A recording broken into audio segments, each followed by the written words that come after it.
அரசியல் அரங்கத்திற்கு வணக்கம். வணக்கம். இன்றைய தினம் பல்வேறு செய்திகள் வந்திருக்கு. அதில் முக்கியமான சில செய்திகளை மட்டும் பார்ப்போம். அண்ணன் சீமான் அவர்கள் மீது அவதூறு பரப்பிய யூடியூபர் பிஸ்மி மீது ஏன் இன்னும் வழக்கு பதிவு செய்யலை அப்படின்னு மதுரை உயர்நீதிமன்ற கிளை கேட்டிருந்தாங்க. இன்னைக்கு அவங்க மேலே வழக்கு பதிவு செஞ்சதா ஒரு செய்தி வருது. அடுத்து என்ன நடக்கும்? இல்லை, இந்த வழக்கு பதிவு என்பதே மிக மிக காலதாமதம். ஏன்னா கடந்த 15 ஆண்டுகளில் இந்த அளவுக்கு ஒரு அரசு கட்சி தலைவர் மீது அவதூறுகள் பரப்பப்பட்டிருக்கா அப்படின்னா சத்தியமாக இல்லை. அண்ணன் சீமானவர் மீது பரப்பப்பட்டுச்சு. எந்த அளவுக்கு அவதூறு எக்ஸ்ட்ரீமாக போயிடுச்சு அப்படின்னா 1000 கோடி ரூபாய்க்கு மேலே சீமான் வந்து சேர்த்து வச்சிருக்காரு அப்படிங்கிற மாதிரி ஒரு அவதூறு பரப்பப்படுது. நான் 25,000 கோடி வச்சிருக்கேன்றான். அப்போ இது எந்த அளவுக்கு போறாங்க பாருங்க. 25,000 கோடிக்கு மேலே வந்து திமுக கொடுத்துருக்கு. இந்த அலுவலகம் ஒருத்தன் 50 கோடிங்கிறான். இது இந்த அலுவலகம் காரை பார்க் பண்ண முடியாமல் அலுவலகத்துக்கு வரக்கூடியவங்க 3 தெரு தள்ளி கொண்டு அங்கிட்டு விடுறாங்க. 25,000 கோடி இருந்தால் அண்ணா நகரில் ஆஃபீஸ் இல்லை, அண்ணா சாலையிலே ஆஃபீஸ் போட்டுருவேன். அண்ணா நகரே ஆஃபீஸ் தான். அண்ணா நகரே ஆஃபீஸ் தான். சொல்லப்போனால் அண்ணா நகரே ஒரு ஆஃபீஸ். அண்ணா நகரே வேலை. இந்த ஏரியா என்ன வேலைன்னு கேட்கலாம். அப்போ அந்த அளவுக்கான திட்டமிட்ட அவதூறு, கேரக்டர் அசாசினேட் பண்ணுறது. நம்ம வந்து இந்த அரசு குறித்து, எந்த அரசு இருந்தாலும் அந்த அரசு குறித்து, அந்த அரசின் தவறுகள் குறித்து மக்களுக்காக, மொழிக்காக, இனத்துக்காக பேசும்போது நம்ம கேட்குற கேள்வியில் நியாயம் இல்லாமல் போயிடணும். அந்த கேள்வி வந்து வலுவிழக்க வைக்கணுங்கிறதுக்காக நம்மளுடைய கேரக்டரை அசாசினேட் பண்ணக்கூடிய ஒரு சில இந்த ஆளுங்கட்சியினுடைய ஒத்தூதிகள் இருப்பாங்க. எந்த கட்சி ஆளுங்கட்சியாக வந்தாலும் அந்த ஒத்தூதிகள் அந்த வேலையை செய்வாங்க. அப்படி வந்து இந்த கேரக்டர் பிஸ்மி தொடர்ச்சியாக நாம் தமிழ் கட்சி குறித்தும் தமிழ் தேசியம் குறித்தும் அண்ணன் சீமானவர்கள் குறித்தும் இழிவான கருத்துக்களை சமூக வலைதளம் உட்காந்துட்டு பேசிக்கிட்டு. இவனுடைய வேலை என்னன்னா 3 பேர் உட்காந்துக்கிட்டு சினிமா நடக்கக்கூடிய கிசுகிசுகளை பேசுவது. இப்போ சினிமாவில் ஒரு காலத்தில் ஊடகங்களுக்கு கிசுகிசு வரும்.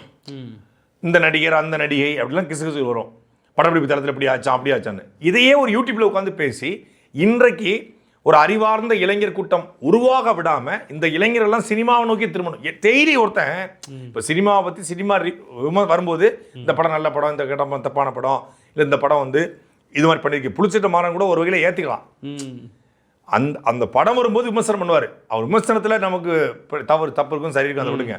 ஆனால் தினம் தினம் உட்கார்ந்து கொண்டு திரைப்படத்தை பற்றியே பேசிகிட்டு இருக்குது. இந்த படம் உருவாகுதாம்ல, அந்த படம் உருவாகுதாம்ல, இந்த படத்தில் வந்து விக்ரம் படத்தில் விஜய் சேதுபதி ஜெயிலில் இருப்பாராம், கமலஹாசன் அங்கே போவாராம். இன்னும் இவங்களே ஒரு ஸ்கிரிப்டையும் கதையும் எழுதுவாங்க.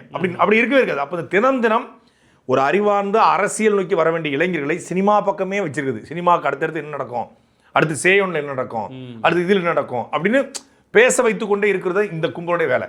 அப்படி சினிமாக்காரங்களை பற்றி அவதூறு பரப்புனா அவங்க என்ன பண்ணுவாங்க, சரி எதுக்கு போட்டு நமக்கு தேவையில்லாத பேரை கெடுத்துக்கணும், என்னென்னு கூப்பிட்டு பேசுவோம், என்னையா அவனுக்கு வச்சேன் உடனே சரி பண்ணிவிடுங்க, காம்ப்ரமைஸ் பண்ணி ஒரு 5 லட்சம் 10 லட்சத்தை புறைய போட்ட மாதிரி போடுவாங்க. இப்படி வாங்கி வாங்கி பழக்கப்பட்டதில் என்ன ஆயிடுதுன்னா அரசியல் கட்சி தலைவர்களையும் விமர்சனம் பண்ணால் அவங்களும் வருவாங்க. அரசியல் இவங்க வந்து சினிமா அரசியல் விமர்சகர்கள் தனியாக இருக்காங்க, அது ஒரு பெருங்கூட்டம் இருக்குது. பத்திரிகையாளர் மணி போன்ற அரசியல் விமர்சகர்கள். இன்னொரு பக்கம் சினிமா விமர்சகர், அது கம் டு அரசியல், இங்கேயும் ஒரு வாய் வைப்போம் அப்படின்னு வந்து இந்த பிஸ்மி தொடர்ச்சியாக சீமான் கொடுத்து அவரு பரப்புறாரு. நான் கூட கொந்தளிச்சு சொன்னேன், நாம் தமிழ்ச்சி வழக்கறிஞர் பாசறைக்கு பிஸியாக இருப்பதுனால யாரும் நடுக்குன்னு. அதில் வந்து தீரன் திருமுருகன் வந்து நம்ம காணொலிக்கு பிறகு உடனடியாக ஒரு புகார் அளிக்கிறார். மதுரை ஒத்தக்கடை காவல் நிலையத்தில் ஒரு புகார் அளிக்கிறாரு. அந்த புகாரில் நடவடிக்கை எடுக்க மறுக்கிறாங்க. நாங்கள் லீகல் ஒப்பீனியன் வாங்கணும், இதில் மேடோட்டாக தானே பார்க்கணும் அப்படின்னு பல்வேறு கேள்விக்கிறாங்க. அப்போ தீரன் திருமுருகன் வாதம் பண்ணியிருக்காரு. 100 கோடி ரூபாய் சீமானவர்கள் வாங்கிட்டாரு அப்படின்னு சொல்லி அவர் சொன்னதற்கு ஆதாரம் இல்லை. ஒன்றும் அதனால ஒரு பெரிய இதுலன்னு சொல்றீங்களே. இப்போ நான் சீமான மேலே நடவடிக்கை எடுக்காமல் நீங்கள் இருப்பதற்கு, அதாவது அண்ணன் சீமானவர்கள் குறித்து பிஸ்மி பேசியதற்கு பிஸ்மி மீது நடவடிக்கை எடுக்காமல் இருக்க உங்களுடைய டிஜிபி தாவேகா கிட்ட 100 கோடி வாங்கிட்டாரு அப்படின்னு நான் பேசலாமா? நான் மேடை போட்டு பேச போறேன். ஆமா, பாயிண்ட பிடிச்சாங்கிற மாதிரி நான் பேச போறேன் அப்படின்னு வாதம் பண்ணியிருக்காரு. அதே போல தாவேகா கட்சியோட தலைவர் விஜய் அவர்கள் யாருக்கிட்டையோ வந்து பல கோடி வாங்கிக்கிட்டு அவர் வந்து தொடர்ச்சியா இந்த மாதிரி திமுக எதிராகவும் நாம் தமிழுக்கு எதிராகவும் இவங்க ஆட்களை விட்டு பேச வைக்கிறாரு. அப்படி நான் பேசட்டுமா? பேசினா நீங்க வந்து அமைதியா இருப்பீங்களா? நான் இப்போ வேறடியாக வெளியே போய் ப்ரெஸ் மீட் கொடுத்து உங்க டிஜிபி 100 கோடி வாங்கிக்கிட்டு இப்படி நாம் தமிழர் புகார் கொடுத்தா நடவடிக்கை எடுக்காங்கன்னு சொல்லியிருக்காரு, ஓரலா வாய் முடியா அப்படின்னு நான் கொடுக்க போறேன்னு இருக்காரு. சரி வாங்க என்னன்னு பார்ப்போம் அப்படின்னு அவங்க விசாரிக்க ஆரம்பிக்கிறாங்க. ஸோ அதை அவர் என்ன பண்ணுறாரு, குற்ற நடவடிக்கை எடுப்புன்னு சொல்லி குற்றவியல் வழக்கா ஒரு கிரிமினல் கம்ப்ளைண்ட்டாக நீதிமன்றத்துக்கு கொண்டு போகிறார். நீதிமன்றம் நீங்கள் பேசியிருந்தோம், தமிழக முதலமைச்சர் விஜய் அவர்கள் மீது யாராவது பேசுனா அவதூறு பரப்புனா உடனடியாக வழக்கு பதிவு செய்து கைது செய்றீங்க. தமிழ்நாட்டில் வந்து மதிக்கத்தக்க தலைவர் திரு சீமான் அவர்கள் அவர் மீது இப்படி ஒரு அபாண்டமான குற்றச்சாட்டை வச்சிருக்காரு, ஏன் இன்னும் நடவடிக்கை எடுக்கலன்னு கேட்குறாங்க. நடவடிக்கை எடுக்கலன்னு கேட்ட அடுத்த நொடியே நீங்கள் கேட்டீங்களா இந்த வழக்கில் அடுத்து என்ன ஆகும்னு, கேட்ட அடுத்த நொடியே செல்ஃபோன் சுவிட்ச் ஆஃப். யாரு? பிஸ்மி ஓடிட்டாங்க. ஃப்ளாஷில் பார்த்துருக்காங்க. முதல்ல நம்ம போட்டோம், 2 பேர் போட்டாங்க. இதை போட்ட அடுத்த நொடி செல்லு சுவிட்ச் ஆஃப். எடுத்தேம்பர் ஒரு ஓட்டம், போலீஸ் ஸ்டேடியம் கூட யாரும் ஓடலைங்கிற மாதிரி ஓடி அப்ஸ்காண்டு. காவல்துறை ஒரு நாள் நேரம் கேட்டாங்க இல்லையா, தமிழ் கோகுல்னு ஒரு பையன், பொம்மிடிக்கார பையன், பொம்மிடியா, ஆமா, அவன் தொடர்ச்சியா ஆபாசமான இழிவான கருத்துக்களே சமூக வலைதளங்களை பதிவு பண்ணிட்டு இருப்பான். அந்த பையன் மணி வழக்கு 5 பிரிவுகளில் வழக்கு. அதில் மிக முக்கியமானது என்னன்னா BNS 192 5 பிரிவுகளை முதல் பிரிவாக போட்டிருக்காங்க. அதில் வந்து என்னன்னா பொது அமைதிக்கு குந்தம் விளைவிப்பது போல் கலவரத்தை தூண்டுவது போல பேசுவது, அதாவது ஒருத்தரை பேசி அதன் மூலமாக இரு தரப்பிற்கு மோதலை உருவாக்குவது போல பேசுவது. அப்புறம் BNS 296/B இதுல என்னன்னா திட்டமிட்டு ஒருவரை வந்து ஆபாசமாக பேசுவது, அதாவது போற போக்கில் குறிப்பாக ஒருத்தரை திட்டமிட்டு ஆபாசமான புகைப்படங்களையோ அவர் குறித்து ஆபாசமாக பேசுவது. அப்புறம் BNS 352 திட்டமிட்டு அவமதிப்பது, ஒருத்தர் வந்து திட்டமிட்டு, அதாவது நீங்கள் தெரியாமல் பண்ணிட்டேன்ல, உள்நோக்கத்தோடு ஒருத்தரை அவமதித்து பேசுவது. அப்புறம் வந்து BNS 353/1B இது வந்து மின்னணு சாதனங்களை பயன்படுத்தி இந்த உருவக்கேலி, இந்த ஏஐல போட்டு பண்றது, அண்ணன் சீமானவருடைய உருவத்தை பாடி மாற்றி பண்ணினார்ல, திட்டம் மின்னணு சாதனங்களை பயன்படுத்தி வதந்தி பரப்புதல், அவதூறு வதந்தின்னு வச்சுக்கலாம். அப்புறம் IT ஆக்ட் 67 இதே போல இணையவழி சாதனங்களை பயன்படுத்தி தவறாக அவதூறு பரப்புதல் என்ற அடிப்படையில் இந்த 5 பிரிவுகள் வழங்கப்பட்டிருக்காங்க. இதில் கிட்டத்தட்ட 2 பிரிவுகள் வந்து ஓராண்டு தண்டனை, மற்ற 3மே வந்து 3 ஆண்டுகளுக்கு மேல் கூட தண்டனை. இதில் எந்த நேரமும் காவல்துறை கைது செய்யலை. என்னன்னா இதே போல பிரிவுகளில் தான் அப்போ வந்து IPC இருந்துச்சு, இப்போ BNS இதே போன்ற 67 IT ஆக்டில் தான் என்னை கைது செஞ்சாங்க. நான் வந்து தமிழக முன்னாள் முதலமைச்சருக்கு எதிராக அவதூறு பரப்பிட்டேன் அப்படின்னு சொல்லி கைது பண்ணாங்க. வழக்கு போட்ட 1 மணி நேரத்தில் கைது பண்ணாங்க. ஆனால் இன்றைக்கு வழக்கு பதிவு செய்யப்பட்டிருக்கிறது, காலையிலே பண்ணிட்டாங்க. இதுவரைக்கும் வந்து பிஸ்மியை கைது பண்ணலை. பிஸ்மியை சாலிகிராமத்தில் தான் இருக்கு அவரோட ஆஃபீஸ், போனால் தூக்கிட்டு வந்துடலாமே. அதான் அலைபேசி அணைச்சி வச்சுட்டு தலைமறைவாயிருக்காருன்னு இப்போதைக்கு செய்தி.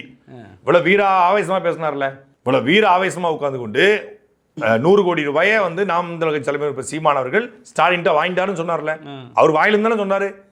3 பேரும் உட்காந்துக்கிட்டு எத்தனை வீடியோக்களை போட்டிருக்காங்க, எத்தனை தடவை பேசுகிறாங்க. நேற்று கூட இந்த பிஸ்மியை கூட இருக்கக்கூடிய அந்தரன் பேசுறாரு, இவங்க பணத்தை வாங்கிட்டு வேலை பார்க்குறாங்க அப்படின்னு. இப்போ அந்தரன் மணியும் வழக்கு பாய இருக்கிறது, பிஸ்மியோடு இணைந்து அந்தரன் மணியும் வழக்கு. ஏன்னா ஆதாரமெல்லாம் நீங்கள் வந்து பிஸ்மி பேசிய அதே கருத்தை அந்தரன் சொல்கிறாரு. பிஸ்மி மேலே அந்தரன் மேலே மட்டும் கிடையாது, இதுவரைக்கும் நாம் தமிழ் வழக்கறிஞர் பாசறை கடந்து போனது. இது வரைக்கும் இதெல்லாம் கண்டுகொள்ளக்கூடாது, சரி பேசுகிறோம் பேசிட்டு சீமானுடைய பெருந்தன்மையினால தான். அவர் எப்பவுமே அதை விடுப்பா அதை கண்டுக்காதப்பா, பேசினா பேசிட்டு போகிறாங்க, நம்மளை பேசினா தான் அவங்க இருந்து போகிறாங்க, இப்படியே கடந்து போனதோட விளைவு என்ன ஆயிடுச்சுன்னா இந்த அவதூறுகள் சமூக வலைதளங்கள் முழுக்க நிறைஞ்சிருச்சு. இயக்குனர் வினோத் கூட சொல்லித்தார்ல, பொய்களால் கட்டமைக்கப்பட்ட ஒரு சமூகம் உருவாயிருச்சு, பொய் வேகமாக பரவிட்டு இருக்கு. இப்போ யார் அதிகமாக பொய் சொல்லுங்கிற போட்டி உருவாயிருச்சு. அதில் பொய்யாதான் இருக்கு எல்லாமே, ஒன்று கூட உண்மை இல்லை. ஒரு நீங்கள் ஒரு ஃபோட்டோவோ ஒரு வீடியோவோ ஒரு ரீல்ஸை போட்டால் ஒரு 100 கமெண்ட் பொய்யான கருத்து, அவ்வளவு ஆபாசமான கருத்து, அதில் ஒன்று உண்மை இல்லை. அந்த உண்மை தெரிஞ்சால் பல பேர் இங்கே வந்து மிரண்டு போயிடுவான்ல, அந்த மாதிரியான இதெல்லாம் இருக்குது. ஆனால் அவன் பொய்யா பரப்புறான். இதனால் வந்து என்ன நடக்கும் ஏது நடக்கும், நமக்கு பாதிப்பு வருமேங்கிற அவனுக்கு தான் பாதிப்பு வரப்போகுது, நமக்கு ஒன்றும் இல்லை. பாதிப்பு வருமேன்னு தெரியாமல் இதை எல்லாத்தையும் கணக்கு பண்ணி ஒன்று நமக்கு நேரமின்மை ஒன்று, இதை கடந்து போகிறது ஒன்று, இனி கடந்து போகக்கூடாது, திருப்பி அடிக்கணும். இணையத்தில் பேசினால என்ன செஞ்சிருவாங்க அப்படிங்கிற ஒரு இருக்கு இல்லையா. எல்லாருக்கும் குடும்பம் இருக்குது, எல்லாருக்கும் வீடு இருக்குது, எல்லாருக்கும் பிள்ளைகள் இருக்குது, எல்லாருக்கும் மனைவி இருக்குது, எல்லாருக்கும் சட்டம் ஒன்று தான். புரியுது உங்களுக்கு? இங்கே வந்து பிரபலமாக பேசுகிறவனுக்கு ஒரு சட்டம், பிரபலமே இல்லாதவனுக்கு ஒரு சட்டம், ஒரு கமெண்ட் போடுறவனுக்கு ஒரு சட்டம், ஒரு வீடியோ போடுறவனுக்கு ஒரு சட்டம், அப்படிலாம் ஒன்றும் கிடையாது. மேடையில் பேசினாலும் வீடியோவில் பேசினாலும் கமெண்ட் போட்டாலும் சட்டம் ஒன்று தான். அப்படிங்கிறத பார்த்துக்கிட்டு ஒவ்வொருத்தரும் கமெண்ட் போட பயப்படணும், யோசிக்கணும். சும்மா கட்ட மேனிக்கு நம்மளை என்ன பண்ணிடுவாங்க, நம்ம ஏதோ ஒரு ஃபேக் ஐடியில் போடுறோம், ஃபேக் ஐடியை போட்டாலும் தூக்க முடியுங்கிறத காட்டாமல் விட்டதுடைய விளைவு என்ன ஆயிடுச்சுன்னா ஆளாளுக்கு எழுதுறான். இப்போ இந்த பிஸ்மிக்கு வைக்கிற ஆப்பு அடுத்தடுத்து பல பேருக்கு சொருகணும் அப்படிங்கிறதான் இதனுடைய அடுத்த கட்ட நகர்வாக இருக்க வாய்ப்பு இருக்கிறது. நாம் தமிழ் வழக்கறிஞர் பாசறை இன்னைக்கு கிட்டத்தட்ட அண்ணன் சீமானோடு 4 மணி நேரம் கலந்தாய்வு நடத்திருக்காங்க. அதில் அடுத்த கட்ட நகர்வுகள் சட்ட ரீதியாக எப்படி எதிர்கொள்வது, லீகல் ப்ரொடெக்ஷன் ரெடி பண்ணுறது, இந்த மாதிரியான அவதூறு கும்பலை எப்படி வந்து நம்ம வந்து தடுப்பது என்பதை விலாவாரியாக பேசியிருக்காங்க. அண்ணன் தீரன் திருமுகன் மட்டுமல்லாது பல்வேறு மாநில வழக்கறிஞர் வசதி மறுகட்டமைப்பு செய்யப்படுது. மறுகட்டமைப்பு செய்யப்பட்டு அதில் பொறுப்பாளர் நியமிக்கப்பட்டு முதல்ல இந்த அவதூறு கும்பல்களுக்கு சட்ட ரீதியாக நம்ம வந்து ஒரு பதிலடியை கொடுத்தா வேண்டிய தேவை இருக்குது. என்ற அடிப்படையில் அதில் முதல்ல சிக்கியிருக்கிற குள்ளநரி தான் இந்த பிஸ்மியும் அந்த கோகுலம். அது கோகுலம் வந்து ஒரு புள்ளப்பூச்சி. அவனா ஊரில் இருக்கிற எல்லாரையும் அசிங்கமாக பேசுவான் அவன். ஃபேக் ஐடி நான் பார்த்தது கிடையாது. ஆனால் வந்து சொன்னாங்க அவன் ஒரு புள்ளப்பூச்சி வச்சுக்கோங்களேன். அதாவது தன் முகத்தை காட்டக்கூட தைரியம் இல்லாத ஒரு கோலை. ஆனால் என்ன பேசினா என்ன பண்ணிடுவாங்க நம்மளை அப்படிங்கிற ஒரு திமிரில் இருந்தவன் இப்பொழுது சட்ட ரீதியாக நீதிமன்றம் தலையில் ஒரு கொட்டு வைத்து காவல்துறை வழக்கு பதிவு செஞ்சுருக்காங்க. இந்த வழக்கின் அடிப்படையில் பிஸ்மியும் இந்த கோகுலையும் உடனடியாக காவல்துறை கைது செய்யணும். அவங்க அதிகபட்சம் ரொம்ப நாள்லாம் தலைமுறை இருக்க வாய்ப்பு கிடையாது. சோத்துக்கு வெளியே வந்தால் ஆகணும். அதனால் காவல்துறை கைது செய்யணும் அப்படிங்கிறது நம்முடைய கோரிக்கை. அடுத்ததா நேற்றைய தினம் ராஜபாளையம் எம்எல்ஏ கிடையாது, மாண்புமிகு அமைச்சர் அவங்க வந்து படிக்கவே இல்லை, அது ஒரு ஃபேக் டாக்குமெண்ட் அப்படின்னு நீங்கள் சொல்லியிருந்தீங்க இல்லையா. அவங்க பட்டம் வாங்கியிருக்கிறாங்க, யூனிவர்சிட்டிலேருந்து வாங்கியிருக்கிறாங்க. யூனிவர்சிட்டியில் பட்டம் பெற்ற பட்டதாரி. என்ன பட்டம்? அவங்க வந்து பிஎஸ்சி முடிச்சதா சொல்கிறாங்க. பிஎஸ்சி? ஆமாம், பிஎஸ்சி ஜேர்னலிசம். ஆமாம். சரி, என்ன யூனிவர்சிட்டி? ராமலிங்கா யூனிவர்சிட்டி. எங்கே இருக்குது? பாண்டிச்சேரியில். ராமலிங்கா யூனிவர்சிட்டி கூகுளில் பார்த்தீங்களா? பார்த்தேன். ராமலிங்கா யூனிவர்சிட்டி வந்து பல்கலைக்கழக மானிய குழுன்னு ஒன்று இருக்கு, யுஜிசி. இதனால் அங்கீகரிக்கப்பட்டிருக்கா? இல்லை. இந்தியாவில் இருக்கக்கூடிய இந்த மாதிரியான யூனிவர்சிட்டிகள் வந்து ஒன்றிய அரசின் கீழ் இயங்கக்கூடிய யுஜிசி அப்படிங்கிற பல்கலைக்கழக மானிய குழு, யுஜிசி. அதனால அங்கீகரிக்கப்படணும். அப்படி அங்கீகரிக்கப்பட்டாதான் அவங்க கொடுக்குற சான்றிதழ், பட்டம் இது வந்து அரசு அலுவலகங்கள்லையும் வெளியும் செல்லுபடியாகும். இதுபோல ஃபேக் டாக்குமெண்ட்ஸை வைத்துக்கொண்டு செயல்படக்கூடிய யூனிவர்சிட்டி அப்படிங்கிற பேரில் இருக்கக்கூடிய 10க்கு 10 ரூமு, 10க்கு 10 அறை, உள்ள ஒரே நுரை அப்படிங்கிற மாதிரியான ஃபேக் யூனிவர்சிட்டிகள் இந்தியா முழுக்க பல இருக்கு. ஃபேக் லா காலேஜ் இருக்கு, ஃபேக் யூனிவர்சிட்டி இருக்கு. இந்த சான்றிதழை வச்சு வலிக்க கூட முடியாது. புரியுதா உங்களுக்கு? அதாவது காத்துல விடுற பட்டம், அந்த பட்டத்துக்கு கூட ஒரு மதிப்பு உண்டு. ஆனால் இந்த பட்டத்துக்கு எந்த மதிப்பும் கிடையாது. இதை இந்த நீங்கள் சொன்னீங்களே Ramalinga university, Ramalinga academy of higher education, இது எங்கே இருக்குன்னு சொல்லி கூகுளில் தேடி பார்த்தா ஒரு லொக்கேஷனை காட்டுது. அந்த லொக்கேஷனில் ஆளை விட்டு பார்த்தா என்ன ஒரே வனாந்திரமாக இருக்குது அப்படிங்கிற மாதிரி. 2 ஓட்டு வீடு இருக்குது அந்த இடத்துல. ஆமாம், அப்படி ஒரு லொக்கேஷனில் அப்படி ஒரு இடமே இல்லை. இது ஒரு தொலைதூர கல்வி, அதாவது டிஸ்டன்ஸ் எஜுகேஷனில் சான்றிதழை வழங்கக்கூடிய ஒரு நிறுவனம் பாண்டிச்சேரியில் இருக்குன்றாங்க. பிறந்தது திசைவளை பக்கத்தில் பனவளை, கல்யாணம் முடிச்சு குடிச்சது தென்காசி பக்கம், இருக்கிறது ராஜபாளையம். ராஜபாளையத்திலிருந்து பாண்டிச்சேரிக்கு என் பக்கத்தில் கல்லூரியே இல்லையா? ஏன் பாண்டிச்சேரிக்கு வரணும்? சரி, படிப்பு பிஎஸ்சி ஜேர்னலிசம். அப்படி பார்த்தாலும் இந்த ராமலிங்கா யூனிவர்சிட்டியில் பிஎஸ்சி ஜேர்னலிசம் இல்லை, பிஏ ஜேர்னலிசம் தான் இருக்கு.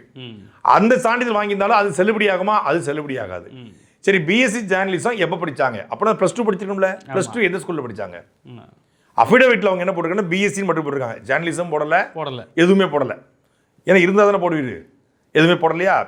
இப்போ நீங்கள் தேர்தல் அஃபிடவிட்டில் 10th பாஸ்னா எந்த ஸ்கூலு, எந்த வருஷம், +2 எந்த வருஷம், எந்த ஸ்கூலு போடணும்ல.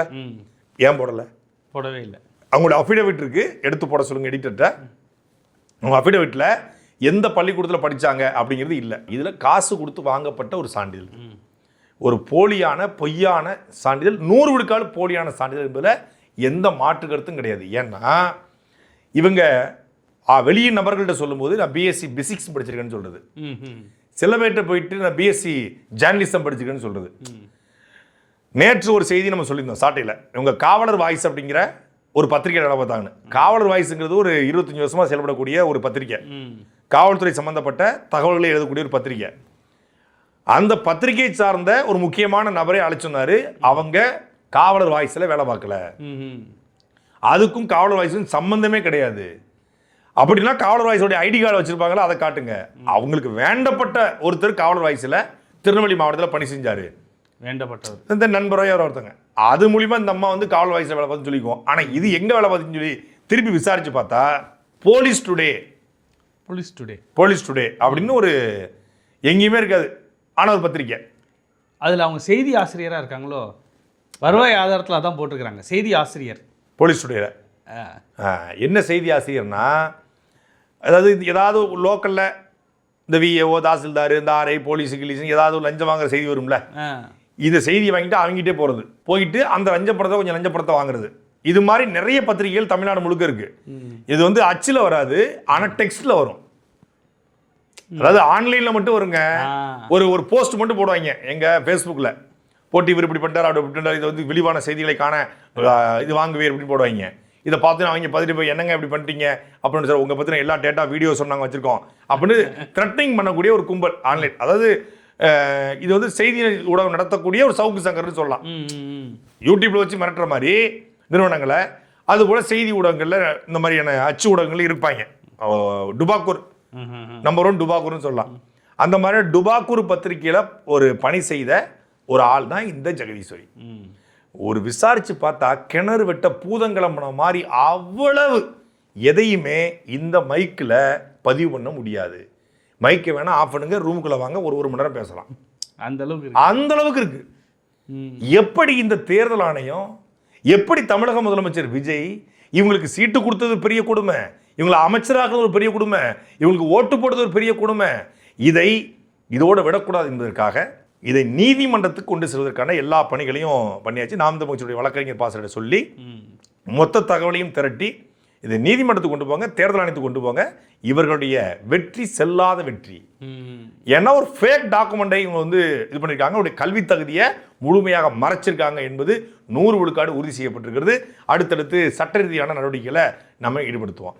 இந்த ஜெகதீஸ்வரியை பொறுத்தளவில் அவங்க ஜெகதீஸ்வரி மட்டும் கிடையாது, அவங்க ஃபேக் ரிப்போர்ட் ஃபேக் சர்டிஃபிகேட் கொடுத்துருக்காங்க அப்படின்னு சொன்னோம் இல்லையா. இந்த தேர்தல் முடிஞ்ச உடனே ஒரு தமிழ்நாடு முழுக்க தாவைக்கால வென்ற பல பேருடைய கல்வி தகுதிகள் வந்து கேள்விக்குறியாக்கப்பட்டுச்சு. அதில் மிக குறிப்பாக வந்து விஜயலட்சுமி தாவைக்கால இன்னைக்கு வந்து அவங்க சட்டமன்ற உறுப்பினர். அவங்க கல்வி தகுதி என்ன குறிப்பிட்டிருந்தாங்கன்னா பிகாம் அப்படின்னு குறிப்பிட்டிருக்காங்க. ஆனால் அவங்களுடைய கல்வி தகுதி +2 தான், பட்டதாரி கிடையாது. அப்புறம் இந்த ஜெகதீஸ்வரி டாக்டர்னு போட்டுக்கிட்டாங்க இல்லையா. டாக்டர்னா நீங்கள் பிசியோதெரபிஸ்ட் அப்படின்னா டாக்டர் ப்ராக்கெட்டில் பிசியோதெரபிஸ்ட்னு போடணும், டாக்டர்னு போட முடியாது. அப்போ இவங்க டாக்டர் கிடையாது, அதுவும் போய். அப்புறம் BA LLB ஹானஸ்ன்னு சொல்லி நம்ம முகமது பர்வேஸ் போட்டிருக்காப்புல. அதாவது அவருடைய கல்வி தகுதி வந்து டாக்டர் முகமது பர்வேஸ் அப்படின்னு போட்டிருக்காப்புல. ஆனால் பேக்கெட்டில் வந்து BA LLB அப்படின்னு போட்டுக்கிறாரு. இப்போ டாக்டர்னா எழுதல டாக்டர் பொய். அவர் படித்தது BA LLB படிச்சிருக்கலாம். LLB வந்து ஒரு இதில் போட்டால் நினைக்கிறேன், நேஷனல் லா ஸ்கூலில் படிச்சிருக்காப்புல. 2014 to 19 படிச்சிருக்காரு. ஆனால் டாக்டர்னு போட்டது ஃபேக். டாக்டர்னு போட்டு ஓட்டுக்காக டாக்டர்னு போட்டுக்கிட்டாங்க. இப்போ அடுத்து ராஜ்மோகன் BA ஜேர்னலிசம் மற்றும் பிஸ்னஸ் மேனேஜ்மெண்ட் டிப்ளமோ மட்டுமே பயின்றுள்ளார். ஆனால் அதிகாரப்பூர்வ வேட்புமனு உறுதி செய்யப்பட்டுச்சு. ஆனால் என்ன பண்ணாரு, நான் வந்து பிடெக் IT முடித்தேன் இந்த குறிப்பிட்ட காலேஜ்லன்னாரு, அது ஃபேக்கு. அப்புறம் சரத்குமார், யாரு சரத், கில்லி சரத் MPA அப்படின்னு சொல்லி தான் பிரச்சாரம் பண்ணாங்க. ஆனால் உண்மையில படித்தது என்னன்னா ஜெயின் காலேஜில் PBA படிச்சிருக்காரு, MBAன்னு சொல்லிக்கிட்டாரு. இப்படி தமிழ்நாடு முழுக்க ஒரு 21க்கும் மேற்பட்ட சட்டமன்ற உறுப்பினர்கள் அமைச்சர்களுடைய இந்த மாதிரியான கல்வி தகுதியில் வந்து கேள்விக்குறியாக்கப்பட்டுச்சு. இவங்களாவது ஒரு டிகிரி முடிச்சு ஒரு பெருமைக்கு எருமை மேய்க்கிற மாதிரி இன்னொரு டிகிரி படித்தோம், மாஸ்டர் டிகிரி அப்ளை பண்ணுறது, இல்லை போட்டுட்டு MPN போட்டுல குறியீடு போட்டுக்கிறது மாதிரி பண்ணுவாங்க. பரியன் பெருமாள் BABL மேலே ஒரு கோடு, அது மாதிரி மேலே ஒரு கோடை போட்டுட்டாங்க.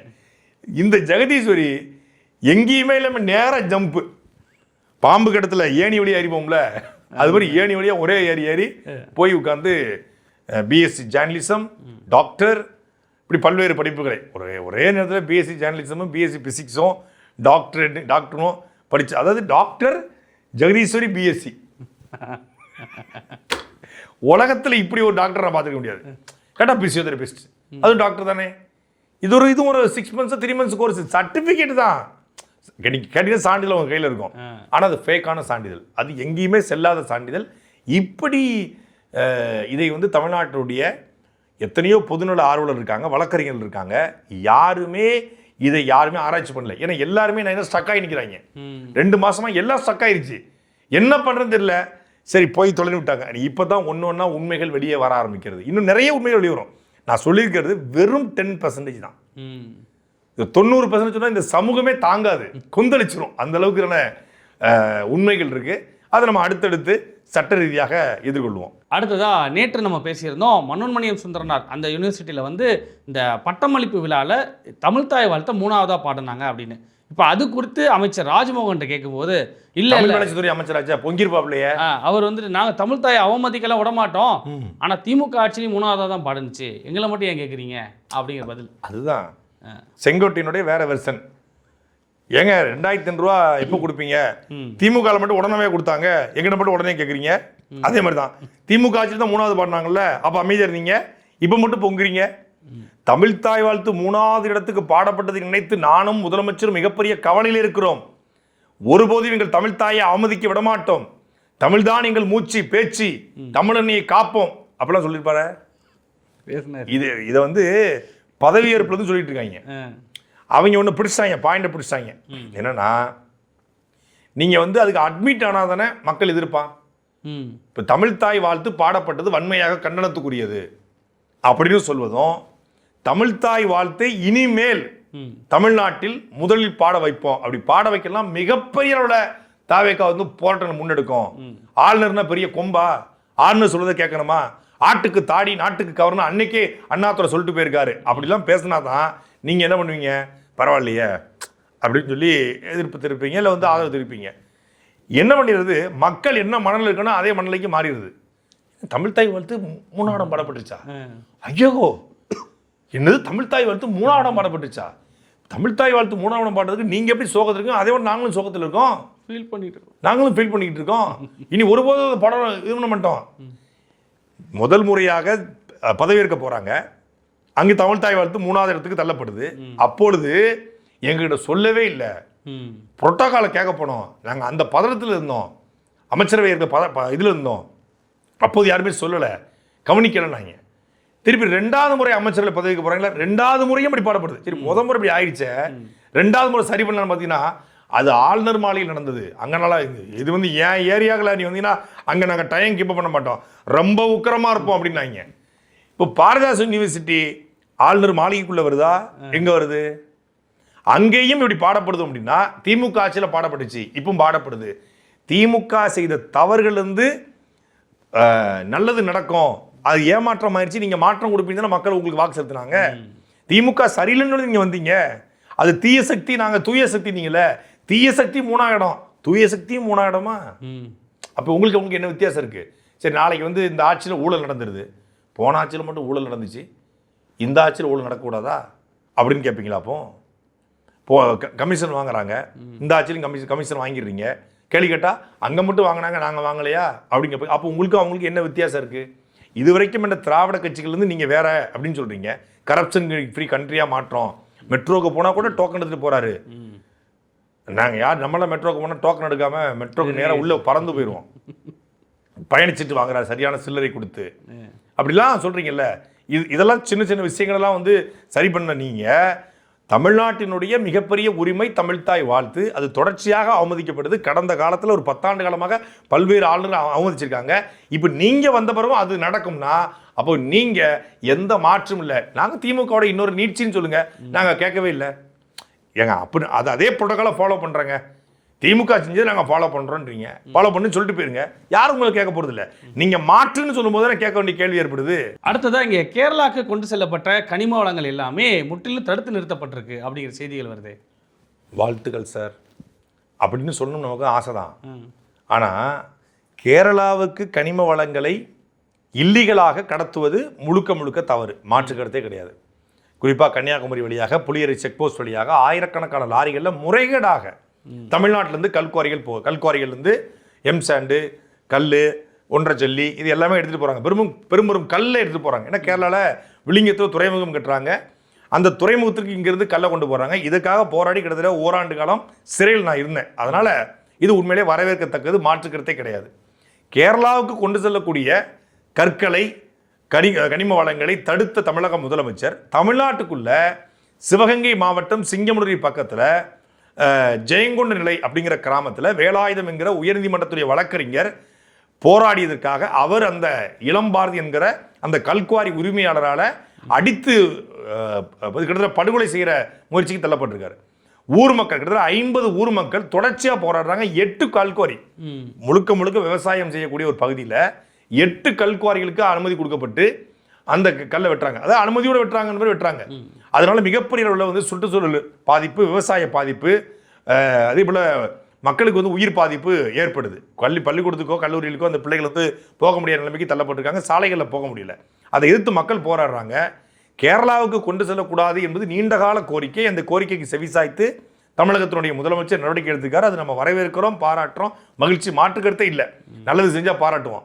ஆனால் அங்கே போவது எந்த அளவுக்கு கட்டுப்படுத்தப்படணுமோ அதுபோல் தமிழ்நாட்டில் பாதிப்பில்லாத அளவுக்கு குழிப்பாறைகளில் கற்களை வெட்டி கொள்ளலாம். நீங்கள் வந்து கல் இல்லாமல் எந்த வீடும் கட்ட முடியாது, எந்த ஸ்தாலையும் போட முடியாது, எந்த கட்டடமும் கட்ட முடியாது. நம்ம ஒன்றும் மொத்தமாக நீங்கள் கல்லிருந்து நீங்கள் பழைய மாதிரி சுண்ணாம்புக்கு மாறுங்கன்னு சொல்ல முடியாது. கல் வேணும் தான். மலைகளை உடைக்காம குழிப்பாறைகளை பண்ணுங்கன்னு சொல்றோம். அந்த குழிப்பாறைகளில் மக்கள் நடமாட்டம் இல்லாத, கிராமங்கள் இல்லாத பகுதிகளில் குழிப்பாறைகளில் நீங்கள் வந்து எடுத்துக்கொள்ளலாம். அதில் மாற்றுக்கிறது இல்லை. ஆனால் இன்னைக்கு மக்கள் பயன்படுத்தக்கூடிய இடங்களில் குடியிருப்புக்கு பக்கத்தில் சிங்கமுடியில் பண்ணுறாங்க. இதை தமிழக முதலமைச்சர் கடந்த 10 நாளாக போராடுறாங்க. அதுவும் பொறுப்பு அமைச்சர் பிரபு, அவர் கனிமவளத்துறையின் அமைச்சராக இருக்காரு. அவர் ஊர்லேயே போராடுறாங்க. அவர் இதை கண்டுகொள்ளும் இல்லை, இதை பற்றி கருத்தும் சொல்லலை. நீட்டை பற்றி கேள்வி கேட்டாதான் நம்ம விஷயத்த பேசுகின்றாரு. நம்ம விஷயம் தான் அந்த விஷயம், எது கல்குவாரி விஷயம் தான். அதையும் கடந்து போறாரு. அங்க இருக்கக்கூடிய சீனிவாச சேதுபதி என்கிற திருப்பத்தூருடைய சட்டமன்ற ஒத்த ஓட்டு முத்தையா மாதிரி ஒத்த ஓட்டுல ஜெயிச்சார்ல இவர் பெரிய கருப்பன்ட்ட, அந்த ஒத்த ஓட்டு முத்தையா சீனிவாச சேதுபதியும் புகார் கொடுத்தோம், அதையும் அவர் கண்டுகொள்ளல. இப்ப இதை தமிழக முதலமைச்சர் நடவடிக்கை எடுப்பாரா அப்படிங்கிறதான் நம்முடைய கேள்வி. இன்னொன்னு, கேரளாவுக்கு போவது தடைப்பட்டதுக்காக உடனடியாக கேரளா அரசு கடிதம் எழுதுது. ஏன்னா உயர்நீதிமன்ற உத்தரவு இருக்கு. உத்தரவின் அடிப்படையில் கேரளாவுக்கு வந்து கனிம வளங்களை வந்து வெட்ட முடியாது. ஏன் வெட்ட முடியாது அப்படின்னா, கேரளாவில் மலைகள் அதிகம், மலைகளை வந்து உடைக்க முடியாது, குழிப்பாறைகள் குறைவு, அங்கே வந்து வைக்க முடியாது. ஏற்கனவே இந்த மாதிரி மலைகளில் மைன்ஸ் வச்சதுனால தான் இந்த வயநாடு போன்ற நிலச்சரிவு ஏற்படுது. அதனால எங்களுடைய நிலச்சரிவை தடுக்கணும்னா நாங்கள் மைன்ஸே வைக்க முடியாது, குவாரியை வைக்க முடியாது. எங்களுக்கு வேற வழியே இல்லை, பக்கத்து மாநிலமான தமிழ்நாடு தான் நாங்கள் வாங்கி ஆகணும். அதனால இதை வந்து தளர்த்தி விடுங்கன்றாங்க. அப்போ இதுக்கு பின்னாடி ஏதோ ஒரு நாடகம் இருக்கு அப்படின்னு வருது. இப்போ தமிழ்நாட்டுடைய கனிம வள ஆர்வலர்கள், நாம் தமிழர் கட்சி, இயற்கை ஆர்வலர்கள், சுற்றுச்சூழல் ஆர்வலர்கள், இந்த குவாரி எதிர்ப்பாளர்கள், இவங்களுடைய கோரிக்கைக்கு செவிசாய்த்து கல்குவாரியை அதாவது கேரளாவுக்கு கொண்டு செல்வது தடுத்த மாதிரி ஆச்சு. கேரள அரசு, காங்கிரஸ் அரசு, புரியுது உங்களுக்கு, காங்கிரஸ் அரசு அவங்க நீதிமன்றத்தை நாடி அவங்க கேட்டதுனால கல்குவாரியை கொடுத்த மாதிரி ஆச்சு. நான் கல்குவாரியை மூடிட்டேங்க, ஐ மீன் நான் வந்து கேரளாவுக்கு போகிறத தடுத்துட்டேன். கேரள அரசு நீதிமன்றத்துக்கு போய் அது கொண்டு வந்துட்டாங்க. அதனால இனிமேல் என்ன பண்ணுவோம், முறைப்படி கொண்டு போவோம் அப்படின்னு வருதா இல்லையான்னு மட்டும் பாருங்க. இது வந்து முறைப்படி செய்யணும்னு போகிறேன். இப்போ வந்து முறையில்லாமல் போயிட்டு இருந்துச்சு, நான் தடுத்தேன். கேரள அரசு முறைப்படி கேட்டிருக்கு, கொடுப்போம். நீங்கள் தடுத்தாலும் கேரளாவுக்கு போகிறத தடுக்க முடியாது. கேரளாவுக்கு போகிறத தடுக்கணும்னா மொத்தமாக எல்லா செக் போஸ்ட்டையும் இழுத்து மூடணும், எல்லா செக் போஸ்ட்டையும் பயங்கரமாக ஸ்ட்ரிக்ட் பண்ணணும், நேர்மையான அதிகாரிகளை நியமிக்கணும். அப்படின்னா தான் கேரளாவுக்கு போகிறத தடுக்க முடியும். இல்லைன்னா கேரளாவுக்கு போகிறத எந்த கொம்பனாலையும் தடுக்க முடியாதுங்க தான் யதார்த்தம். நீங்கள் செக் போஸ்ட்டை முடியும்னா, செக் போஸ்ட் இல்லாமல் 11 வழி இருக்குது தமிழ்நாட்டிலேருந்து கேரளாவுக்கு போகிறதுக்கு. செக் போஸ்ட் இல்லாமல் ஃப்ரீயாக போகலாம். ஏங்க களியக்காவில் செக் போஸ்ட் மட்டும் தான் ஒரு வழியா? அங்கேருந்து பல கிராமங்கள் இருக்குது, பல வழி இருக்குது. சந்து பொந்த வழியாக அவன் மட்டும் ஏறி போயிட்டு இருப்பான், குவாரி கல்லை கொண்டுக்கிட்டு காசு அடித்து போயிட்டே இருப்பான். இனி வந்து ஈஸியாக அந்த கடத்தல் வந்து நடைபெறுக்கிற வாய்ப்பும் இதில் அதிகமாக இருக்குது. அதை எல்லாத்தையும் ரெஸ்ட்ரிக்ட் பண்ணணும், அதெல்லாம் தடுக்கணும். கேரளாவுக்கு போகிறதை தடுத்தது நல்ல விஷயம், பாராட்டுக்குரியது, வரவேற்கத்தக்கது. அது முறையாக தடுக்கப்படுமா என்கிற கேள்வியும், கேரள அரசு கேட்டுக்கொண்டதுனால் நாங்கள் வந்து கல்குவாரியை மீண்டும் திறந்துடுகிறோம் அப்படிங்கிறத சொல்லாமல் உறுதியாக இருப்பாரா தமிழ்நாடு முதலமைச்சர் அப்படிங்கிற கேள்வியும் உருவாயிருக்கு. அடுத்ததான் இன்னைக்கு விகடனில் ஒரு ஆர்டிகல் போட்டிருக்காங்க. எப்போதும் போல் இந்த கழுகார் பதில்கள் அதில் போட்டிருக்காங்க. என்னன்னா, கூட்டணி கட்சிகள் மேலே முதலமைச்சர் வந்து ரொம்ப டென்ஷனில் இருக்கிறாரு. வரக்கூடிய உள்ளாட்சி தேர்தலில் அவங்களெல்லாம் 2-3 பேர்த்த கழட்டி விட்டா தான் சரியாங்க. யாருமே ஜனநாயகன் படத்துக்கு போய் அளவே இல்லை. முதல் நாள் போயிட்டு வந்து தளபதி பாட்டுக்கு ஆடலை. குறைந்தபட்சம் ஆழ்தோட்ட பூபதி பாட்டுக்காவது முத்தரசன் ஆடி இருக்கணும். வைகோ மகன் அந்த கையில் கட்டியிருப்பாப்லையே, டர்பன் கட்டியிருப்பாரு, டர்பன், அவர் போய் ஆடி இருக்கணும். விஜயபாஸ்கரோ, ராலிமலை விஜயபாஸ்கரோ யாருமே அழலையே. இப்போ நீங்கள் வந்து ஒரு தளபதி படம், கடைசி படம், கிளைமாக்ஸில் ஒரு உருக்கமான ஒரு பாடல் போட்டிருக்காங்க. அவர் வந்து சைனிங் ஆஃப் பண்ணுற மாதிரி குறைந்தபட்சம் ஒரு தியேட்டரில் போய் அழ முடியாத அளவுக்கு உங்களுக்கு என்ன வேலை? அப்படி என்னையா வேலை? இந்த முத்தரசன், வீரபாண்டியன், இந்த அவர் பேர் என்ன பேர், திருமாவளவன், இந்த வைகோ மகனுக்குலாம் வேற என்ன வேலை? வைகோலாம் ரியல் பெர்ஃபார்மர். மற்றவங்களாம் பரவாயில்ல, கொஞ்சம் ஆளணும்னா அவங்க கிளிசரின் போடணும், இது பண்ணணும். வைகோலாம் மைக்கை வச்சாலே அழுவார். படத்தை பார்த்துட்டு அழகா ரிவ்யூ போட்டுக்கலாம். வைகோ மகன்லாம் நல்லா அழக்கூடிய ஆளு. ஒரு கண்ணீர் கூட வராம கல்நெஞ்சமா இருக்கீங்கன்னா, தளபதியோட கடைசி படம் 69 படம் நடிச்சிருக்காரு. இது தளபதியோட 69. ஒரு 69 கூட தெரியாம நீங்க வந்து ஒரு ஆளாம வீட்டில் உட்காந்துட்டு இருந்தீங்கன்னா, அப்ப அவருக்கு டிஸ்டர்பன்ஸ் ஆவார்ல. அதனால தான் இருக்காரு. அதனால இல்லை, அதனால ஆகலையா? வேற எதனால? மாணவர் போராட்டத்தை பின்னணியில இருந்து இந்த கம்யூனிஸ்டுகள்லாம் தூண்டி விடுறாங்க, அவங்க ஆஃபீஸ்ல இடம் கொடுத்துருக்காங்க, இதெல்லாம் எனக்கு கோபத்தை ஏற்படுதுன்னு அவங்களுக்கு தெரியாதா அப்படின்னு கோபமா இருக்கிறாங்க. என்னங்க, மாணவர் போராட்டம் நடைபெறுவது வேண்டும் தான் தளபதியோட கோரிக்கை. நீட்டை ஒழிப்பதுதான் தளபதியின் கோரிக்கைன்னு சொல்லி நம்ம உலக உத்தமர், நம்ம மரியாதைக்குரிய சகோதரர் மாண்புமிகு தமிழ்நாட்டுடைய பள்ளிக்கல்வித்துறை, தமிழ் வளர்ச்சித்துறை, தொல்லியல் துறை, அப்புறம் இது திரைப்படத்துறை, செய்தித்துறை பல்வேறு போஸ்டிங்கை முழுசாக வச்சுக்கிற ராஜ்மோகன் சொன்னாப்பிள்ளையே, மாணவர் போராட்டம்னாலே தளபதிக்கு ரொம்ப பிடிக்கும். அவர் கூட மாணவராக இருக்கும்போது மாண்புமிகு மாணவன் அப்படிங்கிற ஒரு படத்தை நடிச்சிருந்தாரு. நீட் ஒழிப்பை பற்றி படத்துலலாம் பேசியிருக்காரு. அதே போல் வந்து மெரினா கடற்கரையில் கட்சி பக்கத்தில் வந்து உட்கார்ந்துருந்தாரு. போராட்டம்னாலே அவளுக்கு ரொம்ப பிடிக்குமே. அப்போ அப்படிப்பட்ட தளபதியுடைய ஆட்சியில் ஒரு போராட்டத்தை முடக்குவதற்கு திட்டமிட்டாங்களா அப்படிங்கிற கேள்வி இருக்க. கம்யூனிஸ்டுகள் இடம் கொடுத்ததுனால கோபமாக இருக்கிறாராம். அவங்க தான் தூண்டுனாங்கண்ணா மாணவர்கள் எல்லாத்தையும். இப்போ கம்யூனிஸ்ட் கட்சிக்கு இப்போ கவுன்சிலர் சீட் கிடையாது.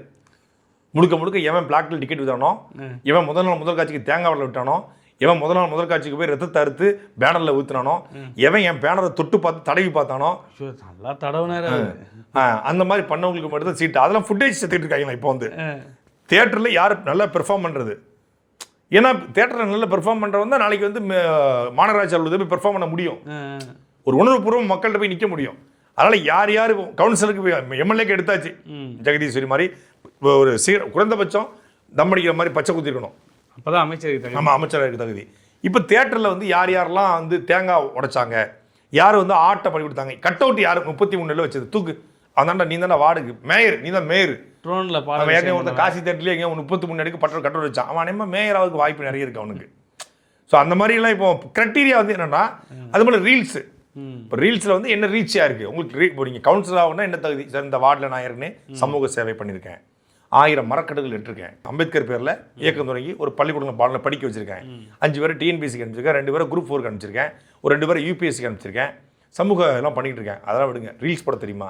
ரீல்ஸ் இல்லை போட தெரியும் சார், நான் இதுதான் பண்ணுவேன், அது தீப்போ இந்த மாதிரி நான் சார் நான் வந்து பார்த்தீங்கன்னா ஏற்கனவே ஒரு 25 ரீல்ஸ் உங்களுக்காக போட்டிருக்கேன். இப்போ ஜனநாயகனுக்காகவே 3 ரீல்ஸ் போட்டிருக்கேன். அந்த ரீல்ஸ் எல்லாமே பயங்கரமாக ரீச். எங்கள் ஏரியாவில் பார்த்தீங்கன்னா ஒரு மொத்தம் 3000 பேர், ஆனால் நீங்கள் 10000 பேர் பார்க்குற அளவுக்கு ரீல்ஸ் வச்சுருக்கேன், 10000 பேர் ஃபாலோவர்ஸ் பண்ணிட்டு இருக்காங்க. அப்படிங்கும்போது சரி, இவன் கவுன்சிலருக்கான தகுதி ஆயிடுறான். இப்போ இந்த அடிப்படையில் கவுன்சிலரை தேர்ந்தெடுக்கும் போது அங்கே கம்யூனிஸ்டுகளுக்கோ, விசிகாக்கோ, மதிமுகவுக்கோ கடும் டஃப் ஆகும். வைகோவனா அவர் ஊரில் கவுன்சிலர் நிற்கிறதுக்கு வாய்ப்பு இருக்குது. அவர் ஊரில், ஆமாம், அவர் ஊரில் அவர் வந்து கலிங்கப்பட்டியா, அந்த ஊரில் ஒரு கவுன்சிலர் நிற்க வாய்ப்பு இருக்குது. அதுவும் டஃப் தான். அப்பாவா மகனாங்கிற போட்டி வந்துடும். நான் தான் நிற்பேன், அங்கே அவர் தான் நான் தான் நிற்பேன் பாரு. அதில் அந்த போட்டி வைகோக்கான வாய்ப்பு இருக்குது, கவுன்சிலர் தேர்தலில் வாய்ப்பு இருக்குது. மற்றவங்களுக்கு டஃப் தான், கஷ்டம் தான். அதனால் அது வந்து கூட்டணி, அதாவது தோழமை இயக்கங்கள் மீது அவர் கடும் கோவத்தில் இருக்கான். இப்போ அடுத்தடுத்த வாரங்களில் பாருங்க, இப்போ இந்த பயங்கரமாக இருக்கும். இப்போ கோவத்தில் இருக்கான செய்தி வந்துச்சுல, ஏன் கோவத்தில் இருக்காரு? ஒரு வார காலமாக யாருமே வந்து அவருக்கு தளபதி நல்லா சிறப்பாக பண்ணிக்கிட்டு இருக்காரு, நல்லா பண்ணிக்கிட்டு இருக்காரு, உங்கள் கூட தான் நாங்கள் இருக்கிறோம், கடைசி வரைக்கும் உங்கள் கூட தான் பயணிப்போம், இது 100 ஆண்டுகளை போராட்டக்கூடிய 2 மாத ஆட்சி அப்படிலாம் வந்து சொல்லாமல் இருக்காங்க. இப்போ இந்த பட்ஜெட் வந்தோடனே ஆரம்பிப்பாங்க. இந்த மாதிரி ஒரு பட்ஜெட்டை இந்தியாவிலே நாங்கள் பார்த்ததில்லை. தமிழ்நாடு அரசு பார்க்காத ஒரு பட்ஜெட்டை தமிழ்நாடுடைய பட்ஜெட் நாயகனாக திரு மரிய வில்சன் அவர்கள் நியமிச்சிருக்காரு, போட்டிருக்காரு அப்படின்னு இப்போ வந்து பேசணும். என்ன பண்ணணும்னா இந்த மாதிரிலாம் ஒரு செய்தியை வெளியிடணும். தோழமை கட்சிகளோட ரொம்ப வருத்தத்தில் இருக்காரு. அப்போ வருத்தத்தை போகிற என்ன செய்யறது? இப்போ வந்து மன்னர் மன்னா, அந்த மாறி தேன் மாறி நான் பாடும் நீ ஒரு நல்ல மாறி, தினம் ஒரு கட்சி வருவாங்களே, அது மாதிரி இப்போ இந்த தினம் ஒரு கட்சிகள் வந்து அடுத்தடுத்து வர இருக்கிறது. வந்து அவர்களுடைய துதி பாடலை நல்லா பாடுவாங்க. அடுத்ததா இன்னைக்கு வந்து அமைச்சர் நிர்மல்குமார் ஒரு ஸ்டேட்மெண்ட் கொடுத்துருக்காரு. அது கொஞ்சம் சர்ச்சையாக இருக்குது. என்னென்னா, இன்ஜினியரிங் மெடிக்கல் தான் படிக்கணுமா, இங்கே கார்பெண்டர் பிளம்பருக்குலாம் ஆளே கிடைக்காம கஷ்டப்பட்டு இருக்காங்க, அதில் நீங்கள் கான்சென்ட்ரேட் பண்ணலாமே அப்படிங்கிற மாதிரியான அர்த்தத்தில் அவர் இன்னைக்கு பேசியிருக்கிறாரு. அதிகமாக நிறைய இன்ஜினியர்ஸ் ஆனாங்க. பட் 5 இன்ஜினியர்ஸ் முடிச்சுட்டு அதுக்கான ப்ரொஃபஷனல் அந்த டிகிரிக்கான ப்ராப்பர் இன்ஜினியரிங் ஸ்கோப் இருக்கா, ஸோ அதுக்கான ப்ராப்பர் வேல்யூ இருக்கா, அதுக்கான ப்ராப்பர் ஜாப் இருக்கானா இல்லை. அப்படி இப்போ கார்பெண்டரா எக்ஸலண்டா, ஸோ அவங்களுக்கான தேவை அதிகமாக இருக்கு. நீங்கள் யாராவது போய் கார்பெண்டர் நீங்கள் போய் கூப்பிடணும்னா 1 வீக் ஆகுது அப்பாயின்மெண்ட் கிடைக்கும். அவங்க கூப்பிட்டு வந்து நீங்கள் பார்க்கறதுக்கு 1 வீக் ஆகுது. அவங்களோட தேவை அதிகமாக இருக்கு. நீங்கள் அரசியலுக்கே தான் வரணுமா? கருவூலம் பண்ணுற வேலை இருக்குது, அங்கே போய் கருவூலம் மட்டும் வெட்டிடலாம். இல்லை வந்து கரிமூட்டம் போடுற வேலை இருக்குது, அங்கே போய் கரிமூட்டம் போடலாம். இல்லைன்னா வந்து கோர்ட்டில் வந்து இந்த ஊறுகாய் பாட்டில் விற்கிற வேலைலாம் இருக்குது, அங்கே போய் ஊறுகாய் பாட்டில் விற்கலாம். வேறு வேலை இருக்குது. நீங்கள் எதுக்கு அரசியலுக்கு வந்தீங்க? நான் என்னவா ஆகணும்னு நீங்கள் முடிவு செய்யக்கூடாதுல்ல. நான் என்ன மொழியை படிக்கணும், என்ன உடையை உடுத்தணும், என்ன உணவு சாப்பிடணும், எந்த படிப்பு படிக்கணும்னு சொல்லி முடிவு செய்வது நான் தான் முடிவு செய்யணும். நீ கார்பெண்டர் ஆகு, நீ பிளம்பர் ஆகு, நீ ஃபிட்டர் ஆகு, நீ நீட்டு மட்டும் தான் ஒரே இதா? அதாவது நீட்டு மட்டும் மருத்துவம் மட்டுமே ஒரே தீர்வு என்று நீட் தேர்வு எழுத முடியாமல் தற்கொலை செய்து கொள்கிற மாணவர்களுக்கு அதை சொல்லலாம். இப்படி அப்படிலாம் ஒன்றும் இல்லை. வாழ்க்கை மருத்துவத்தை தாண்டியும் பெரிய உலகம் இருக்குது. நீட்டை தோல்வி அடைஞ்சா நீ வேற ஒரு தேர்வுக்கு போகணும். ஆனால் பொதுவாக மருத்துவமும் பொறியியல் மட்டும்தான் தீர்வு கிடையாது. நீ பிளம்பராகு, பிட்டராகு, இதாகு, அதாகு அப்படின்னு சொல்கிறது என்பது அதுக்கும் ஆள் தேவைப்படுது, மாற்றுக்கிறது இல்லை. இது ஆர்எஸ்எஸ்னுடைய குரல். இந்த குரல் ஆர்எஸ்எஸ் குரல். இது நீ வந்து இன்னார் மகன் இன்னாரு இந்த வேலையை பார்க்கணும் அப்படின்னு முடிவு செய்வது ஒரு வகையான வர்ணாசிரம கோட்பாடு, ஒரு வகையான சனாதன கோட்பாடு. அது அவருடைய மண்டைக்குள்ள கால் மேல கால் போட்டு உட்கார்ந்துருக்கு. நீங்க வெளியே பார்க்கறதுக்கு வேணா மஞ்சள் சோப்பு வேட்டி அவர் கட்டிக்கலாம், நிர்மல்குமார். ஆனால் உள்ளுக்குள்ள ஒரு டவுசர் தான் போட்டிருப்பாரு. அந்த டவுசர் நம்ம வந்து வேட்டியை கழட்ட முடியாது, ஏன்னா அவர் மாண்புமிகு அமைச்சர்.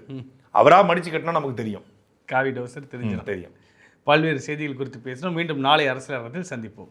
நன்றி. சாட்டை எடுத்து நாட்டை திருத்து.